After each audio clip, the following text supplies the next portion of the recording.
Music, as an art form, is essentially playful. We say you play the piano.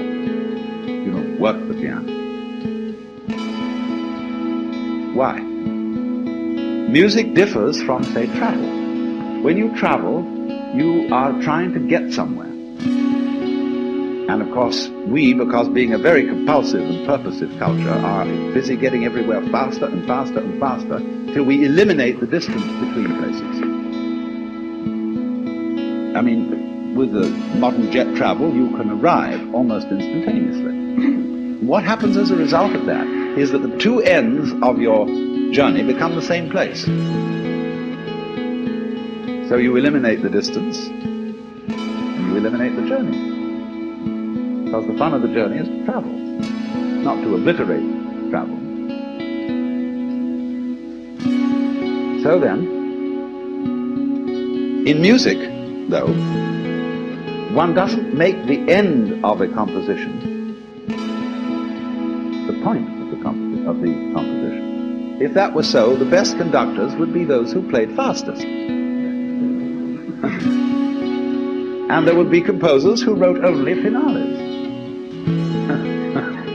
People go to a concert just to hear one crashing chord, because that's the end. Same way in dancing. You don't aim at a particular spot in the room. That's where you should arrive. The whole point of the dancing is the dance.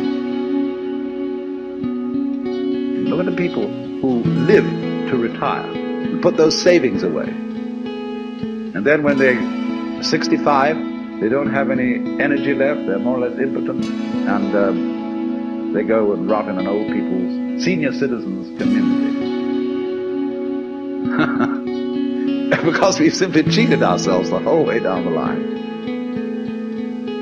We thought of life by analogy with a journey, with a pilgrimage, which had a serious purpose at the end, and the thing was to get to that end, success or whatever it is, or maybe heaven after you're dead.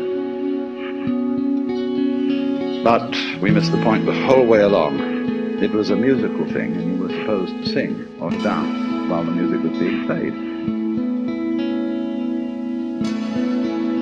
But you had to do that. You didn't let it happen. And so, in this way, the human being sometimes becomes an organism for self-frustration. Let's take Korzybski called man a time binder. That means that he's the animal peculiarly aware of the time sequence. And as a result of this is able to do some very remarkable things. He can predict. He studies what's happened in the past, and he says the chances are so-and-so of that happening again. So he predicts. So this is very useful to be able to predict, because that has survival value. But at the same time, it creates anxiety. You pay for this increased survival ability involved in prediction by knowing that in the end you won't succeed. You're all going to fall apart by one way or another. It might happen tomorrow, it might happen 50 years from now. But it all comes apart in the end. When people get worried about that, they get anxious.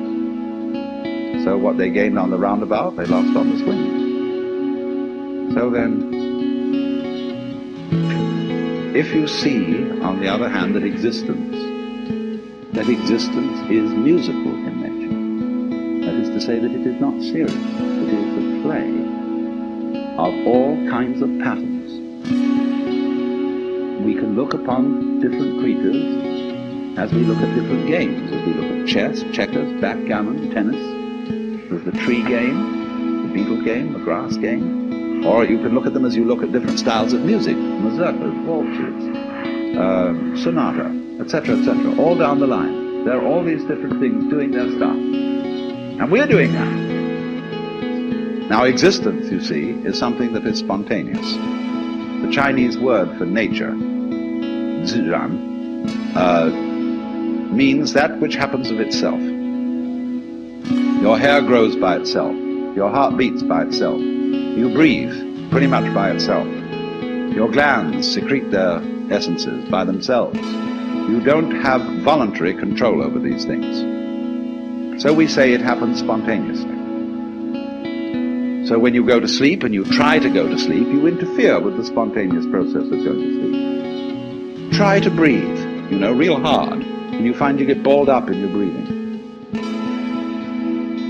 If you're going to be human, you just have to trust yourself to have bowel movements and go to sleep and digest your food. Of course, if something goes seriously wrong and you need a surgeon, that's another matter. So with the whole picture, that is fundamental. You've got to let go and let it happen. Because if you don't, you're going to be all clutched up. You're going to be constantly trying to do what can happen healthily only if you don't try.